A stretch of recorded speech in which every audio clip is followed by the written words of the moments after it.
Hello there, everyone. This is Omega Shenron, and I've been feeling really frustrated lately, especially with the comics, and MCU. So I figured I'd rant about it and share a story with you that you probably never heard. Something that should be in a movie, but it never will be because real Thor fans actually like it. So let's talk about Jane Foster Thor. First of all, nobody asked for this character. None of the comic readers were asking for Jane Foster Thor when she popped up in the comics.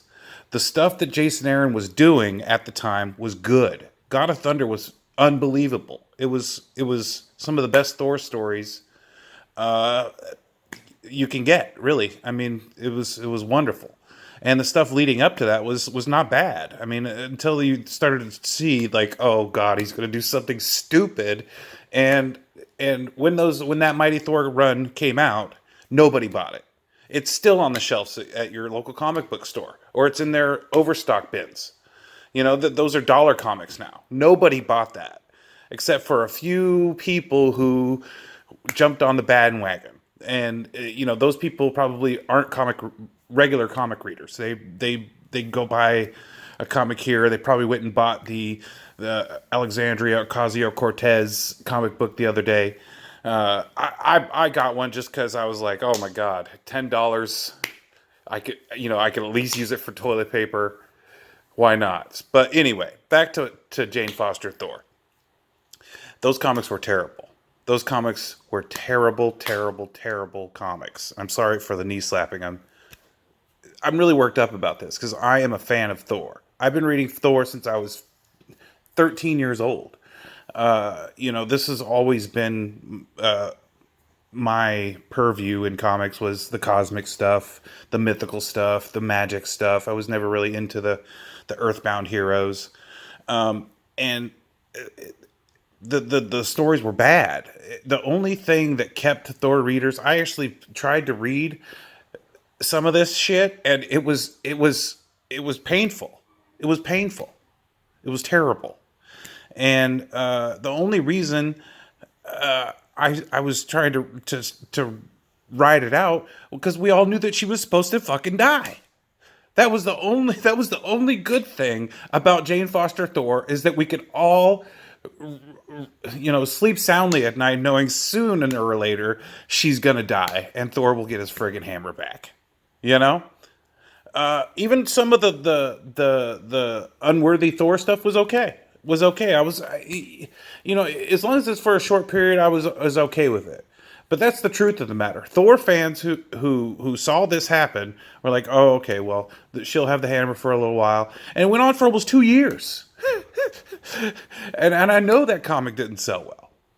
And the reason comic fans don't like this, in any case, no matter if it's female to male, black to white, white to black, we want our characters to represent the content material because it pays homage to the creators of that material, to the fans of that material, the people who actually bought these books when they were. I've had some of these books for 25 years. I bought them with lunch money I saved. I mean, I'm in the bag for this stuff, and comic fans are in the bag for these movies. They could have done anything other than Jane Foster Thor, and fans would have loved it. Fans would have loved it. And I don't know if anybody saw the footage on stage where she was actually holding the hammer. If you looked at her face, she could not believe it herself, and she could barely hold the thing. And it just doesn't make any sense. Thor Ragnarok was, in my opinion, the best Thor movie. And she wasn't in it. She was mentioned, but she wasn't in it. I thought she was done with the MCU. But you know what they did do? They teased Beta Ray Bill. And if you know Thor, Stormbreaker, Thor's new hammer, belongs to Beta Ray Bill. And so when I saw the new Stormbreaker and I saw that, I was like, yes, yes, yes, yes. Beta Ray Bill's coming in and he's going to get his hammer. It was wonderful. That scenes where they forging the hammer and all that stuff. I'm like a little kid. It couldn't get any better for me. But this next Thor movie is gonna suck. And people are not going to go watch it. Some people will go watch it because it's Disney and they're just a beast of a media company. They just have so much influence. It's ridiculous.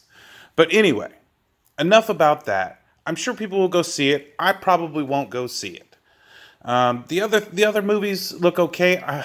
The other disappointment is the Eternals trailer didn't really look that good, and I'm actually a big fan of Eternals. I've got a couple of them slabbed. Eternals number 2 is actually the first appearance of the Celestials. Number 6 has got a bunch of Celestials in it. I've always been into that cosmic stuff, so pick that up. Or maybe not. I don't know. Anyway, this is a Thor story. Look at the title here. What does it say? Blood and thunder. This is what the fuck fans want to see. They don't want love and thunder. They want blood and thunder. They want blood and thunder. Oh my God. Oh my God. Hashtag Beta Ray Bill matters. Okay.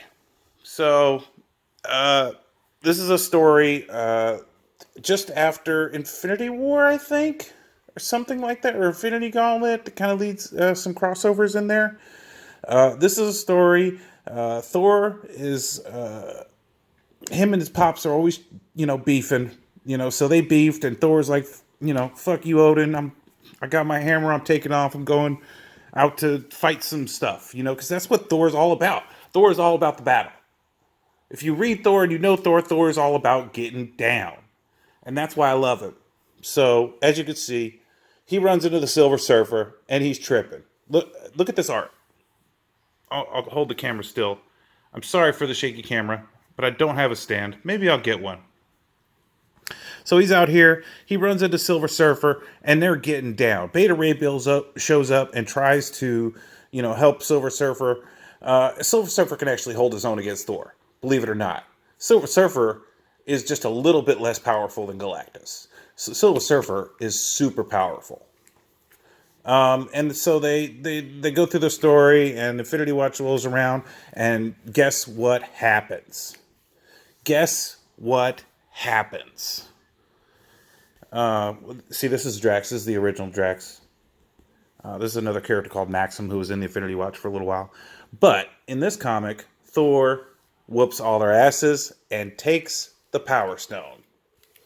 So, that's a problem. That's a really, really big problem. And as you'll see, these comics, these were like cool tie-ins that they did back in the 90s where it would be across 3 different titles, and it would run like, this was like 3 issues of Thor, 3 issues of Silver Surfer, 3 issues of Warlock Chronicles, 3 issues of Warlock and the Infinity Watch, which is one of my favorite comics. You should definitely read it. And so Thor is basically really, really tripping. Really, really tripping. He's got the Power Stone, and he's got that berserker rage going on. And so he starts hallucinating a mate, and here she is. I honestly can't remember if they called her Sif or something like that. It's been a long time since I read this. But look at this art. Let me get my hand out of the way. Look at this art. Ron Lim. It's amazing art. Look at this art. That's amazing art. And this was 20 years ago. So the big part of this the finale, the last 3 issues of this book are just off the chain. I'm not going to go through them. I'm just going to go through one part in here, and I'll have to put down my phone for a second. Or no, I'll try to do it one-handed. Let's see if we can do it one-handed without ruining this comic book. I have several copies of this bad, actually. None of these books are worth anything, and that's the beauty of it. It's not about speculation or what your books are worth. It's about what you love. And check this book out. Is this not dope? Is this not a dope cover? Look, it's cheesy though. It's cheesy. It's 90s cheese. Here comes some cheese. It's a die cut cover.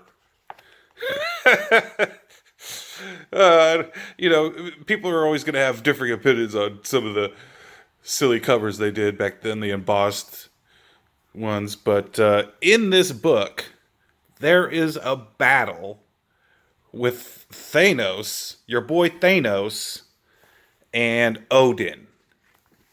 Because Odin and Thanos do not like each other. And here we can see it kind of starts off. They're fighting with Volstagg and all them guys, and Baldur and Sir Lancelot or whatever his name is. Can't remember the fencer's name, the guy with the short sword. But they're all getting down. I mean, it's the whole comic. Look at how they don't look at how they don't do things that you see in these crap comics all the time.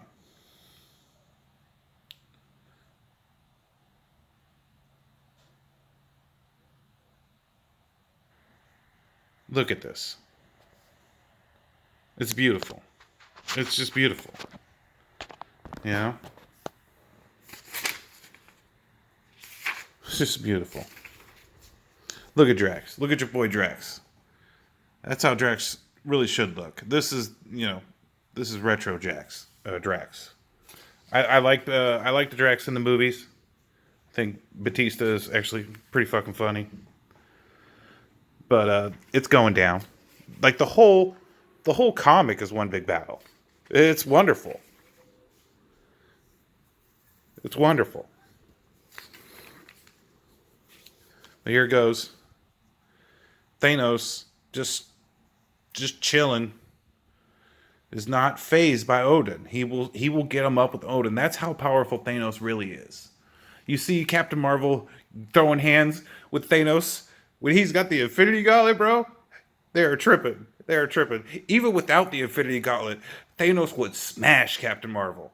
He would smash Carol Danvers in a second. So Odin's ready. He's like, all right, y'all really tripping. Let's go. Let's look at this art. Look at it. This is beautiful.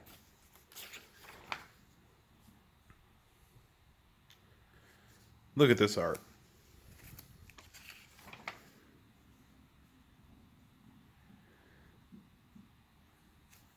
Thanos is hella strong, bro.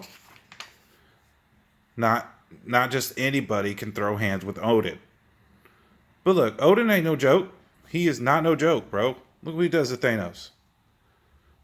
He throws him into the heart of Asgard and blows up part of Asgard. Look at this. This is wonderful. This is action. This is color. Look at the color. Look at the color. Look at that. And you notice how this bottom bar here is a different color than this? Isn't that revolutionary? I mean, it is now because they don't try. They don't try. They don't think about contrast. They don't think about actually reading the fucking book. So here's Thanos. Look at my boy, dude. Look at my boy. You cannot keep him down. And if you kill him, he'll just come back. His girl is death. So it's look at this. Look at how beautiful it is. They are getting them up, bro. Getting them up. Look at your boy Thanos. Odin has thrown everything he can at your boy. He is looking like he needs a new pair of clothes. Really bad, but he's not gonna do that. So Beta Ray Bill steps in, stops the conflict. Ultimately, Odin is able to overpower Thor in some kind of mental battle and use his powers to subdue him in some way. But this was a story that was great, that should be in a movie. This is all classic comic book storytelling, and the art is just beautiful. Look at that cover, man. It's fucking cool. It's a little bit cheesy with the die cut, but it's beautiful. I mean, look at it. Look at the diversity here. Look, you got a woman, you got an alien, you got a god, you got a green guy, you got a troll, You got a lesbian. You got a dude on a fucking surfboard. You got a magician. You got the deadliest woman in the fucking universe. Look at that diversity, bro. Tell me there's no diversity in comics. Get the fuck out of here. Anyway, that's it. I'm done ranting. You know, if you want to go see the movie, go see the movie. But realize that they're not doing it. They're not doing it because they are virtuous or have any kind of ideology. They're doing it because they think people want to see that. And they're wrong. People don't want to see that. People don't really want to see tokenized characters in any way. But they do that. And the other thing that they do that your boy from the quartering was talking about is generate this outrage. Because I'm not really, I'm impassioned about the choice they made, but I'm not upset. I'm not outraged. I'm disappointed when they have just 30 years of comics to pull from, and they pull from a run that nobody read from a couple of years ago. I'm just disappointed. You know, they could have done anything, and it had been a home run. Why not? Why not? You know, do a little fan service every once in a while. But that's just my opinion. Thanks.